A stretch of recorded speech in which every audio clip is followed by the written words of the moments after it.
সাহাবায়ে কেরামদের সাথে শিয়াদের যে দুশ্মনী রয়েছে, এই দুশ্মনী তো হিন্দুদেরও নয় রে বাবা, ইহুদি খ্রিস্টানদের এই দুশ্মনী নেই।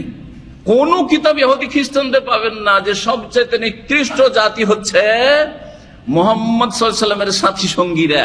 হিন্দুদের কিতাবও পাবেন না আপনি মহাভারত পুরাণে, আর আপনি আপনার তাওরাত ইনজিলও পাবেন না, তাদের বিকৃত তাওরাত ইনজিলে এসব পাবেন না আপনি। কিন্তু আপনি রাফেজি শিয়াদের ইরানীদের কিতাবে পড়ে দেখেন, জি হ্যাঁ, শাইখুল ইবনে তাইমিয়া রাহিমাহুল্লাহ বলছেন যে ইহুদিদেরকে জিজ্ঞাসা করা হয়েছিল যে সবচাইতে ভালো মানুষ কারা, তখন তারা বলেছে আসহাবু মুসা, মুসার সাথী সঙ্গী সহচরগণ সবচাইতে ভালো মানুষ মুসার পরে। খ্রিস্টানদেরকে জিজ্ঞাসা করা হলো মান খায়রুকুম, তোমাদের মধ্যে সবচাইতে শ্রেষ্ঠ কারা, সবচাইতে ভালো কারা, বলেছে হাওয়ারি ও ঈসা, ঈসা আলাইহিস সালাম হাওয়ারি সহচরগণ। তারপরে তখন এটা হলো ইহুদি খ্রিস্টানদের প্রশ্ন, তাই না? ইহুদিদেরকে জিজ্ঞাসা করে উত্তর বুঝলেন, খ্রিস্টানদের জিজ্ঞাসা করে উত্তর বুঝলেন। রাফেজি শিয়াদেরকে জিজ্ঞাসা করা হইল মান শাররুকুম, তোমাদের মধ্যে সবচেয়ে নিকৃষ্ট খারাপ কারা, বলছে আসহাবু মুহাম্মদ, নাউযুবিল্লাহ, মুহাম্মদ সাল্লাল্লাহু আলাইহি ওয়াসাল্লামের সাথী সঙ্গীরা সবচেয়ে খারাপ, নাউযুবিল্লাহ। কার কাছে? রাফেজি শিয়াদের কাছে।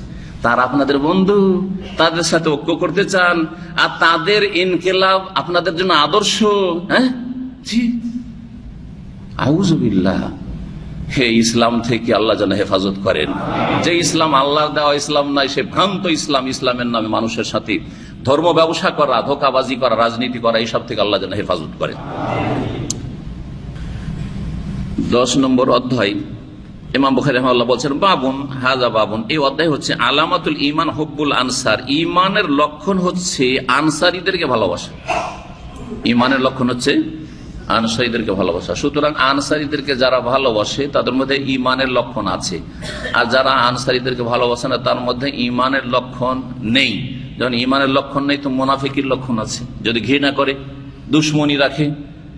হ্যাঁ, আর আনসারীরা হচ্ছে রাসূলুল্লাহ সাল্লাল্লাহু আলাইহি ওয়াসাল্লামের অধিকাংশ সাহাবায়ে কেরাম, অধিকাংশ সাহাবায়ে কেরাম হচ্ছেন আনসারী। তাহলে আনসারীদের যারা সাহাবায়ে কেরামদেরকে গালমন্দ করে রাফেজি শিয়ারা, যারা সাহাবায়ে কেরামদেরকে বলে যে তারা কাফের হয়ে গেছিল 5 জন ছাড়া, এটা হচ্ছে আকীদা, 5 জন সাহাবী ছাড়া নাকি সবাই, নাকি 1,24,000 বেশি সাহাবী সব নাকি কাফের মুরতাদ হয়ে গেছে, নাউযুবিল্লাহ। এ হচ্ছে শিয়া ধর্ম, যাদের সাথে ঐক্যের ডাক দিচ্ছে আজকালকার বড় বড় দেশীয় হুজুরেরা। কথা বুঝতে পারছেন না? জি হ্যাঁ, এসব হুজুরকে আল্লাহ হাজির করবেন হাসরের মাঠে, এসব হুজুরকে আল্লাহর উপরে হাসরের মাঠে হাজির করবেন। যে বুঝা হইছে যে আল্লাহর দুশমন আল্লাহর দোস্ত কি করে সমান হয়, সাহাবায়ে কেরামদের দোস্ত আর সাহাবায়ে কেরামদের দুশমন সমান কি করে হয়ে যায়, আর তাদের সাথে ঐক্য কি করে হইতে পারে, কিসের ভিত্তিতে ঐক্যটা হয়েছিল? বলছেন আনাস রাদিয়াল্লাহু তাআলা আনহু যে নবী সাল্লাল্লাহু আলাইহি ওয়াসাল্লাম বলেছেন আয়াতুল ঈমান হুব্বুল আনসার, ঈমানের নিদর্শন হচ্ছে আনসারীদের ভালোবাসা। ও আয়াতুন নিফাকি, আর কপটতা মুনাফিকের লক্ষণ হচ্ছে বুগজুল আনসার, আনসারীদের দুশমনী, আনসারীদের সাথে বিদ্বেষ রাখা। এই হাদিস আজকাল ফিট হচ্ছে একেবারে রাফেজি শিয়াদের, ঠিক না? জি। আর ওই সব লোকদের যারা শিয়া ঘেঁষা লোক, সাহাবায়ে কেরামদের সমালোচনা করতে দ্বিধা করে না, সাহাবায়ে কেরামদের ভুল ধরতে দ্বিধা করে না, সাহাবায়ে কেরামদের যুগে যে আপোষে কিছু বিষয়ে মতবিরোধ হয়েছিল সেই বিষয়ে মন্তব্য করতে থাকে, জবান লম্বা করতে থাকে, এরা বিদ্বেষ সৃষ্টি করে। এদের কিতাবাদি যদি পড়া যায় তো বিদ্বেষ নিয়ে বেরোবেন, আল্লাহ হেফাজত করে এদের কিতাব থেকে। খেলাফত ও মুলুকিয়াত মাওলানা মওদুদের যে কিতাবটি আছে সেই কিতাব আল্লাহ হেফাজত করে এই কিতাব থেকে।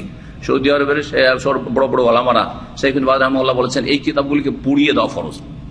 কারণ কেউ যদি খেলাফত মুলুকিয়াত আমি পড়েছি আমার ছাত্র লাইফে, আল্লাহ হেফাজত করেছেন, কারণ আলহামদুলিল্লাহ জামে সালাফিয়া থেকে পড়েছিলাম, তো আমার সালাফিয়া আকীদা মজবুত হওয়ার কারণে আল্লাহ রক্ষা করেছে। জি। আর তারপরে মদিনা ইউনিভার্সিটি পড়লাম। তো কথা হচ্ছে যে এই কিতাব যখন পড়ি তখন ভিতরে এমন একটা প্রতিক্রিয়া যেন এইসব মানুষ যে রুহানিয়াতের জগতে এদেরকে এত ভালো মানুষ, এত আল্লাহওয়ালা মানুষ, এত পরেজগার মানুষ, এরা জানমাল সবকিছুর কোরবানি করেছে, এই যে একটা ঈমান বা বিশ্বাস সাহাবায়ে কেরামদের সম্পর্কে শ্রদ্ধা, সেটা আপনার একেবারে কি হয়ে যাবে, চুরমার হয়ে যাবে, আউযুবিল্লাহ। আর মুনাফিক হয়ে বেরিয়ে আসবেন, এই কিতাব পড়ে যখন বেরিয়ে আসবেন শেষ করবেন তখন মুনাফিক হয়ে বেরিয়ে আসবেন আপনি। জি, এগুলো হচ্ছে ইসলামের বড় খেদমত। আর এগুলো বলবেন যে ইসলামিক দল আর ইসলামের খিদমত করছে। আল্লাহ হেফাজত করে সব থেকে। এই নাম কার দেওয়া জানেন? আমাদের দেওয়া নয়, কিন্তু এটা কখনো হয়তো খেয়াল করেন না। আনসার আর মুহাজিরের বৈশিষ্ট্যগত নাম, কিন্তু এই নাম কে দিয়েছেন? স্বয়ং আল্লাহ দিয়েছেন। কত প্রিয় নাম যে আল্লাহ এই নামগুলি দিয়েছেন।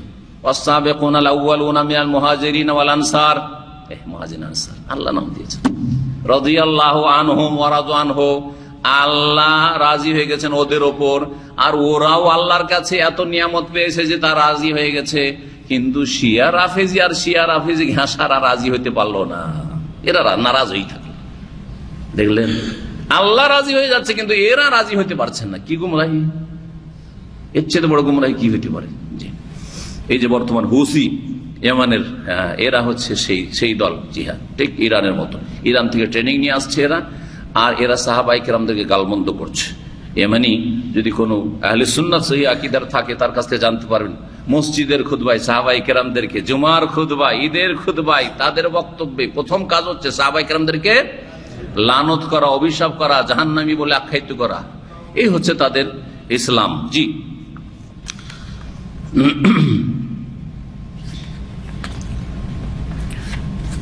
এই হাদিস থেকে বোঝা গেল যেটি ইমানের অধ্যায়ে, যে ইমান যদি কারো থাকে তাহলে সেই ব্যক্তি আনসারীদেরকে ভালোবাসবে। আর ইমানে ভেজাল আছে, নেফাক আছে যদি আনসারীদেরকে ভালো না বাসে।